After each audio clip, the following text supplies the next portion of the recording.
Professor Howard Zinn, welcome center stage. Thank you. Tell me about this concept. Can we ever really have a just war? I don't think so anymore.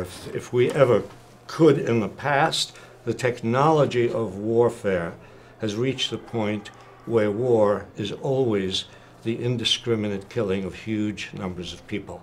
I mean, wars at one time were fought between armies. Soldiers killed soldiers. Now, and we heard tonight Dr. Gino Strada, the Italian war surgeon, tell us that the victims that he takes care of in the hospitals in Afghanistan and Iraq are 90% civilians, 30% of them children. In a situation like this, war cannot be accepted anymore as a way of solving any of the problems we have in the world. Where do we get this concept of an idealized war?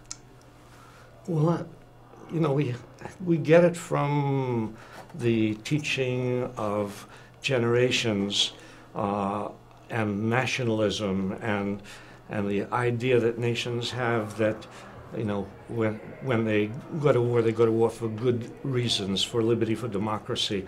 And some of the wars better fit that description than others. You know, World War II better fit that description. The Civil War better fit that description, ending slavery. The Revolutionary War. But as I say, we've gone past that point where wars can be considered just. And many of the wars of the past so obviously unjust, that didn't even have the moral core, let us say, of the Revolutionary War, the Civil War. You know, wars like the war we fought in Cuba in 1898, the war against the Philippines at the turn of the century, the war in Vietnam, and the war against Panama, against Grenada, the first Gulf War, the bombing of Afghanistan. Now wars have to be no longer categorized as just and unjust. War itself is unjust. In fact, we're so consumed now with fear of terrorism, justified, there is terrorism in the world, but it should be remembered that war is the greatest terrorism.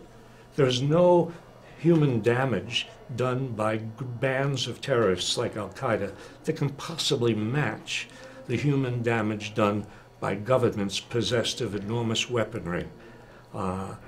So the reason for war today simply cannot be accepted. As a good citizen, do we have an obligation to go to war? Our obligation is not to the government. Our obligation is to the principles that our country is supposed to stand for.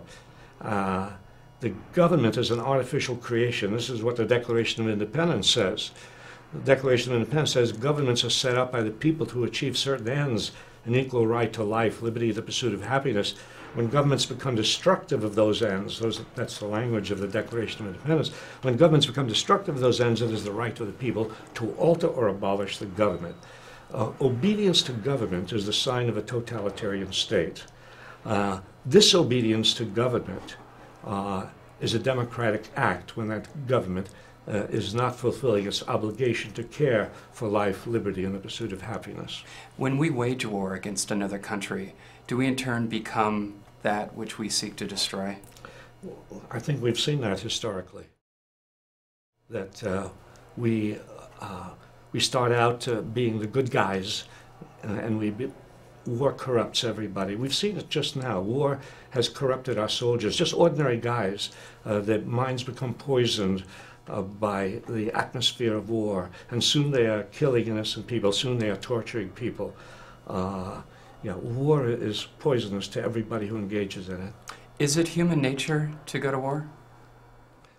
The human beings fundamentally do not want war, and the proof that it's not in human nature is that governments have to go to enormous lengths to either seduce, propagandize, coerce their populations to go to war. No, fundamentally, instinctually, people do not want war. Well, Professor Zinn, thank you so much. I know you've got a really busy schedule. The book is it's called Just War, and it's a new book by Howard Zinn. Thank you so much, and keep fighting the good fight. Thanks.